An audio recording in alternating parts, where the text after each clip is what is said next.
Sir చెప్పండి. Hello hello sir వినపడుతుందా? Sir మీ voice నాకు వినపడుతుంది. Hello hello hello. ఈ నిహారిక నాకింకా చూసి ఇవ్వలేదేంటి? హై, నా కోసమే కళ్ళు పంచినట్టుంది.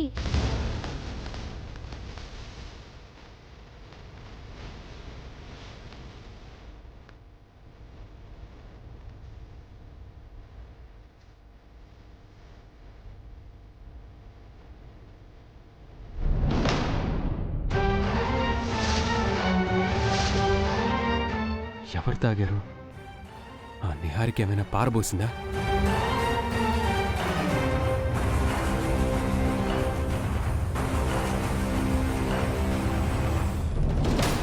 నిహారిక, నిహారిక!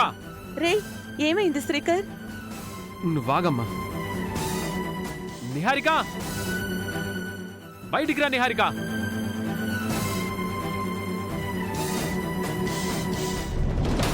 ఏంటి?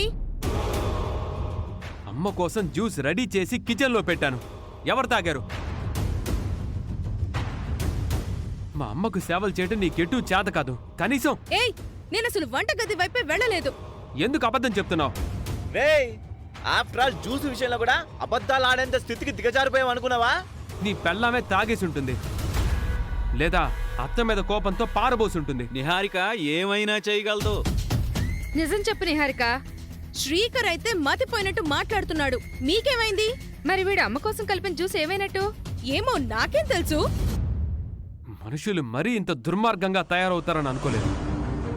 రేయ్, నువ్వు చాలా ఎక్కువ మాట్లాడుతున్నావు. ఆగండి ఆగండి.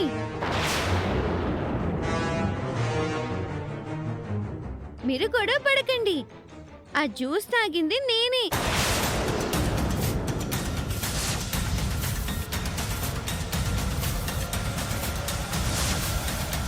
నేను కిచెన్లోకి వెళ్ళేసరికి ఉంది. నిహారిక నా కోసమే కలిపిందేమో అనుకుని తాగేశాను. మరి ఎంతసేపు వాళ్ళు ఆ విషయం గురించి గొడవ పడుతుంటే చెప్పవేంటే? గొడవ కాసేపు చూద్దామని. ఆహా, ఎంత మంచి బుద్ధి. నువ్వు వస్తావమ్మా, నువ్వు బాగా పైకొస్తావు. బుద్ధుందా నీకు? అది గ్రాని కోసం రెడీ చేసింది. తాగే ముందు అడగాలి కదా. ఇప్పుడు ఏమైపోయిందని అంత సీరియస్ అవుతున్నావు? మళ్ళీ కలుపుకుంటే అయిపోతుంది. లేదంటే ఆన్లైన్లో ఆర్డర్ చేస్తే 5 నిమిషాల్లో వస్తుంది. దీనికే ఎందుకు ఇంత రాద్దంతం చేస్తున్నావు? శ్రీకర్, ఇంక ఈ విషయం గురించి వదిలేరా? ఏ, మీ అమ్మ ఒక్క పూట జ్యూస్ తాగకపోతే చచ్చిపోతుందా?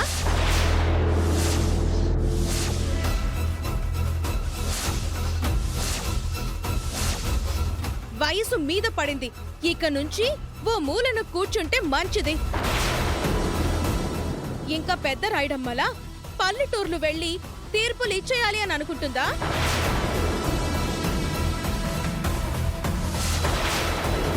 వీల్ చైర్లో కూర్చొని పెద్దరికం చూపించాలి అని అనుకుంటుంది. మరికొన్ని సంవత్సరాలు బ్రతికేసి ఏం ఉద్ధరించేయాలని?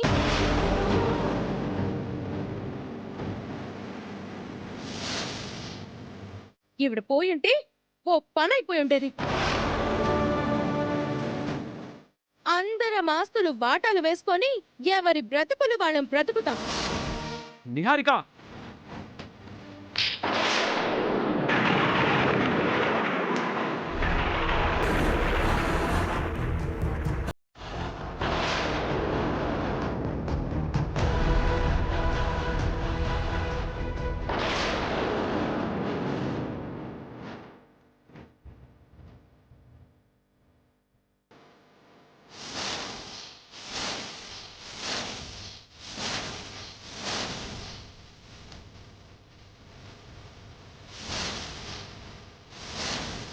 చిన్న లేడీ రెబల్ స్టార్ వచ్చింది కదా వసంత. అవునండి, మీకెలా తెలిసింది? సుజాత గాని అమరి గాని నిహారిక చెంప పగలగొట్టినప్పుడు ఆకాశంలో ఓ ఉరుము ఉరిమినట్టు ఒక శబ్దం వస్తుంది. చావు రావాల్సింది అత్తయ్యకి కాదు, అందరికంటే ముందు నీకు రావాలి.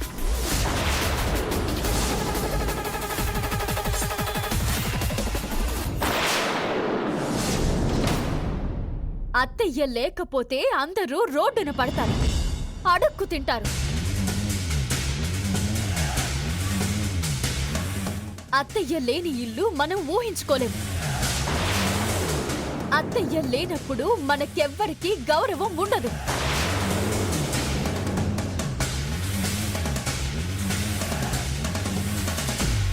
అత్తయ్య లేని ఇల్లు ధ్వజస్తంభం లేని గుడి లాంటిదవుతుంది.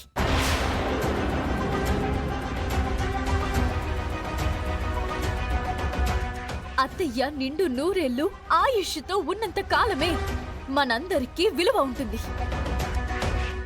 ఈ రోజు మీరు ఆస్తుల గురించి ఆశపడుతున్నారు. ఆ ఆస్తులని కూడబెట్టింది ఎవరు? అత్తయ్య. డబ్బు కోసం, బంగారం కోసం ఎదురు చూస్తున్నారు. అవన్నీ సంపాదించింది ఎవరు? అత్తయ్య మావయ్యల రెక్కల కష్టం అది.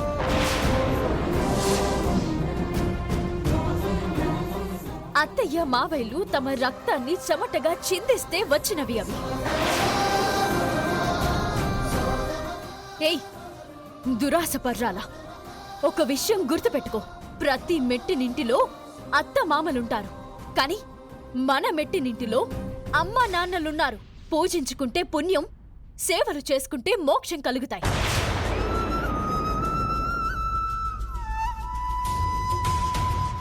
గుడులు, గోపురాలు అవసరం లేదు. ప్రత్యక్ష దైవమైన అత్తయ్య మావేలని పూజించుకుంటే చాలు, మన జన్మ ధన్యమైపోయినట్టే.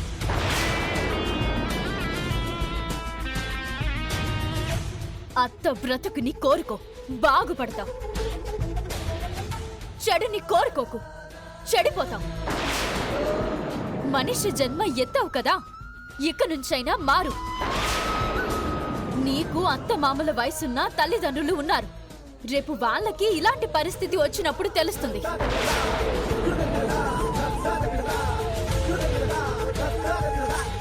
కోడలిలా కాకుండా కూతురులా దగ్గరుండి అన్ని చూసుకోవాల్సిన నువ్వు పెద్ద పెద్ద మాటలంటావా? ఇంకోసారి ఇష్టం వచ్చిన మాటలు మాట్లాడావంటే మర్యాదగా ఉండదు. నా మీద చేయి చేసుకోవడానికి నువ్వెవరివే? అసలు నీకు ఏం అధికారం ఉంది? అసలు నీకు నా ఇంటితో ఏం సంబంధం ఉందని వస్తున్నావు? బయటికి పోవే.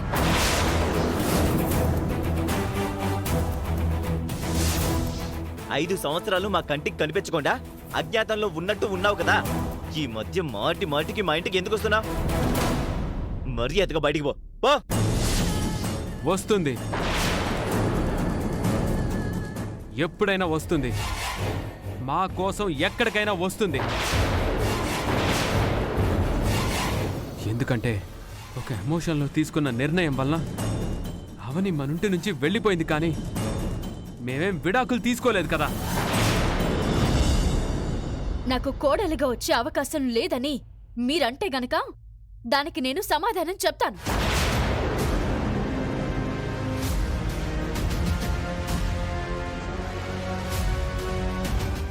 వేదవతి ప్రసాదరావు అనే దంపతులకు మేనకోడలనైన నేను ఆ హోదాతో ఎప్పుడైనా వస్తాను.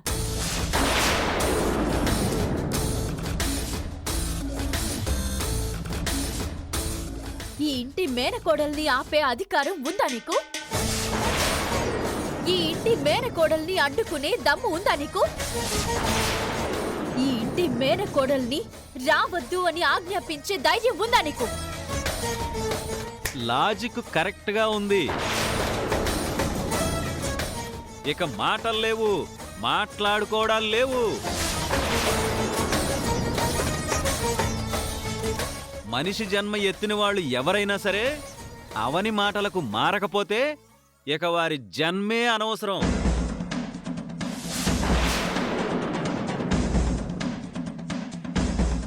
అవని, నీ మాటలకు తిరిగే లేదమ్మా. ప్రళయానికి ఎదురులేదన్నది ఎంత సత్యమో నీ ప్రవచనాలకు కూడా ఎదురులేదన్నది అంత సత్యం. మధ్యలో నీ సునకానందమేంటి? నువ్వు గమ్మునుండు. కూతురివి నువ్వు. మీ కన్న తల్లిని ఎవరో పెద్ద పెద్ద మాటలు అంటుంటే చెంప పగలగొట్టాల్సింది పోయి ప్రేక్షక పాత్ర వహిస్తావింటుదినా? మీ అమ్మని అంటుంటే నీకు పౌరుషం రావడం లేదా? మీ అమ్మని చావమని అంటుంటే నీ రక్తం మరగడం లేదా? ఇది నిన్ను కూడా నాలాగా ఇంటి నుంచి బయటికి గెంటేస్తుందని భయమా? పిల్లిలా ఎంతకాలం బతుకుతాం? పులిలా ఒక్కరోజు బ్రతికినా చాలు. ఇంకా ఇది పడేసే బిస్కట్ల కోసం ఆశపడుతున్నావా?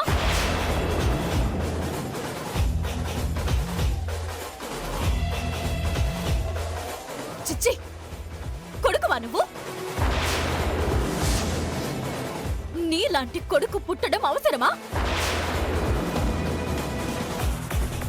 నీలాంటి వాళ్ళు పుడితే తల్లిదండ్రులకు పుత్రోత్సాహం ఉండదు.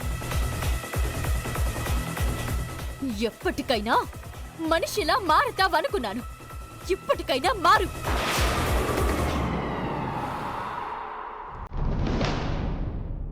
నేను ఇంటి కోడలిగాను, శ్రీకర్ బార్జేగాను ఇక్కడికి రాను. వేదవతి అత్త మేడ కోడలిగా వస్తున్నాను. ఈ విషయం అందరూ గుర్తుంచుకోండి.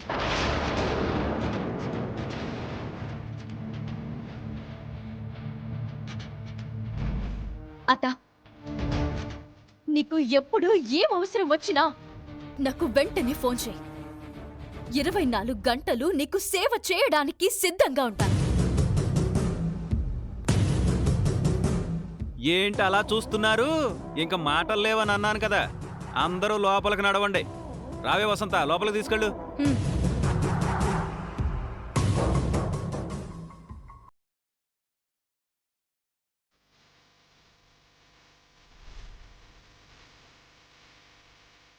అత్తయ్య, నేను వెళ్ళి జ్యూస్ తీసుకొస్తాను.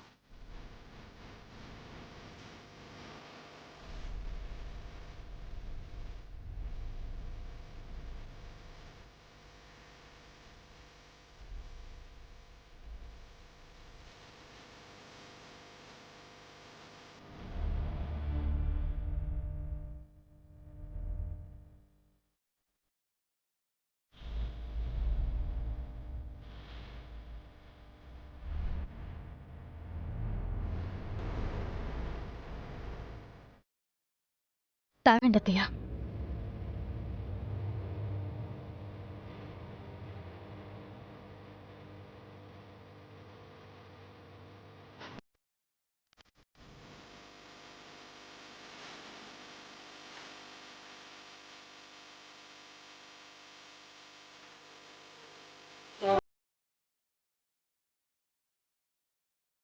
ఇక నేను బయలుదేరుతాను.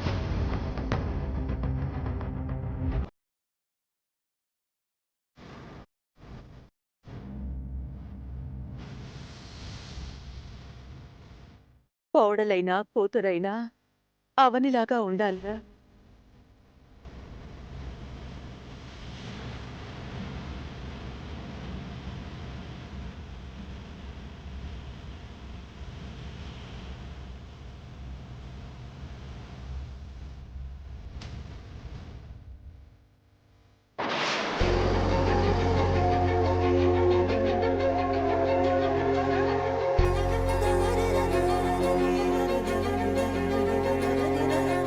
శ్రీకర్ గారు, వదలండి. నేను వదలను. వదలమని అంటున్నానా? వదలను అంటున్నానా? నన్నిలా పట్టుకునే అధికారం మీకే ఉంది. ఇది ఆఫీస్ కాదు. ఇక్కడ నేను బాస్ని కాదు, నువ్వు ఎంప్లాయీవి కాదు. నిన్ను పట్టుకునే అధికారం నాకుంది. ఇలా దగ్గరకు తీసుకొని సరసాలాడే సర్వ హక్కులు నాకున్నాయి. ఏం మాట్లాడుతున్నారు మీరు? సెన్స్ ఉందా? ఇప్పుడు నేను నిన్ను నా భార్యగా దగ్గరికి తీసుకోలేదు. మరి ఇందాకేమన్నావు? ఈ ఇంటి కోడలుగా రాలేదు, మేనకోడలుగా వచ్చాను అని అన్నావు కదా. అయితే అప్పుడు నువ్వు నాకేమవుతావు? మరదలి అవుతావు. సో మరదల్ని బావిలా దగ్గరికి తీసుకోవచ్చు. ఇది బావ మరదల్ల సరసం. నువ్వు ఈ ఇంటికి మేనకోడలుగా వచ్చిన ప్రతిసారి ఈ బావ ఇలాగే చేస్తాడు. ఇప్పటికీ చాలా ఎక్కువైంది. వదలండి, వదలండి.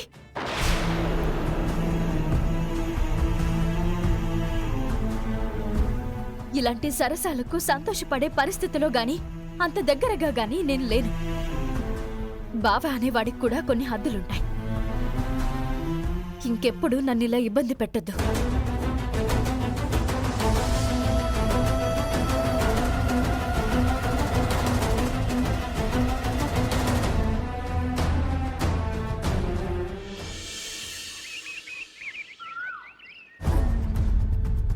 అక్షయ, అమ్మా అక్షయ,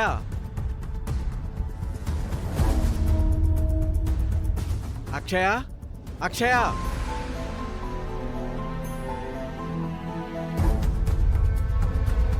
అక్షయ, అక్షయ,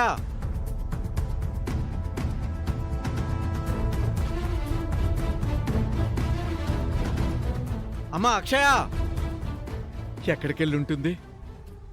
ఎక్కడికెళ్ళావు శాంత? పక్కింటావిడికి 2 రోజుల నుంచి ఆరోగ్యం బాగోలేదంట. చూసొద్దామని వెళ్ళాను. మీరెందుకు కంగారుగా ఉన్నారు? అక్షయ కనిపించటం లేదు. అవునా? ఇల్లంతా వెతికాను. రుద్రం తీసుకుని బయటికెళ్ళిందేమోనండి. మనకి చెప్పకుండా ఇంటి నుంచి బయటికి అడుగు పెట్టదు కదా. కావేరి, కావేరి, మాధవా, ఒరే మాధవా! అబ్బబ్బబ్బబ్బా, ఏంటి? అక్షయ్ ఇంట్లో కనిపించట్లేదు. మీకేమైనా తెలుసా? దాని గురించి మాకన్నా ఎక్కువ మీకే తెలుస్తుంది కదా నాన్న. నీకైనా తెలుసుంటే నువ్వు చెప్పమ్మా. దాని గురించి నాకు తెలుసు, చెప్తాను. ఇద్దరూ గుండెని కాస్త గట్టిగా పట్టుకోండి. మీ అక్షయ్ ఈ ఇంటి నుంచి రాత్రి వెళ్ళిపోయింది.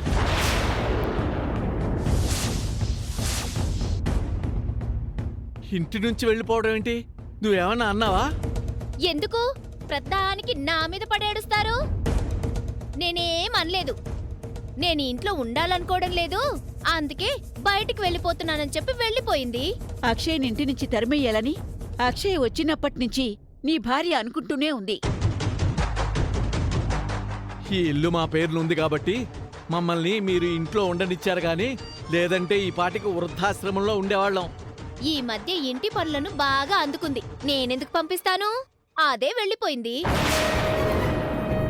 అవునన్నా, అక్షయ్ వల్ల కావేరి ఈ మధ్య కాస్త రిలాక్స్ అయింది. బండెడి చాకరీ తనతో చేయించుకుంటూ చాలా రిలాక్స్ అయింది. చిన్నపిల్లన్న జ్ఞానం కూడా లేకపోయింది మీకు. దానంతటి అది బయటికి పోతే నన్ను ఆడిపోసుకుంటారేంటి? బయటికి వెళ్లకుండా ఆపాలి కదమ్మా. లేకపోతే ఆ సమయంలో మమ్మల్ని నిద్రలేపి చెప్పాలి కదా. అసలే ఈ మధ్య మీకు నిద్ర పట్టడం లేదు. మీ నిద్రకి భంగం ఎందుకని నేను లేపలేదు. మా గురించి ఎంత గొప్పగా ఆలోచించావు తల్లి. 100,000,000 వందనాలు. ఎక్కడికి వెళ్ళిపోయిందో ఏంటో, వెళ్ళి వెతుకుదాం పద. రండి. అక్షయ, నాకు తెలిసి అది వీళ్ళ కంటికి కనిపించదు. ఇక అది ఈ ఇంటికి రానే రాదు. ఇక ఈ ఇంట్లో ఆ అక్షయ పాత్ర ముగిసినట్టే. అమ్మా అక్షయ, అక్షయ, అటు వెళ్దాం పదండి. అక్షయ, అమ్మా అక్షయ. బాబు, మా మనవరాలు అక్షయని ఎక్కడని చూసావు బాబు? కనిపించలేదు పూజారి గారు. అలాగా, సరే బాబు. అక్షయ, అమ్మా అక్షయ, అక్షయ, అమ్మా అక్షయ.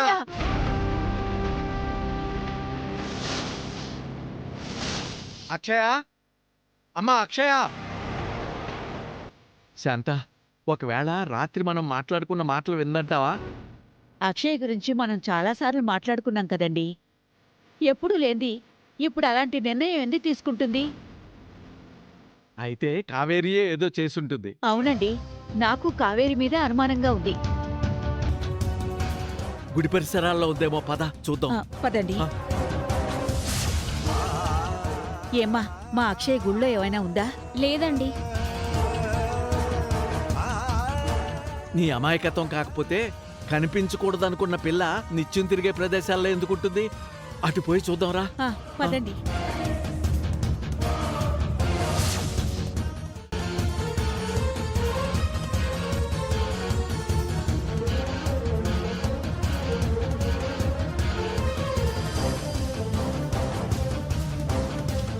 అక్షయ, అమ్మా అక్షయ. నారాయణ గారు, ఏమైందండి? ఏం లేదులేమ్మా, నువ్వు వెళ్ళు.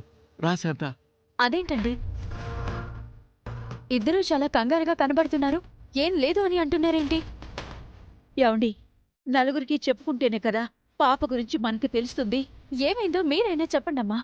అక్షయ రాత్రి ఇంటి నుంచి బయటికి వెళ్ళిపోయిందమ్మా.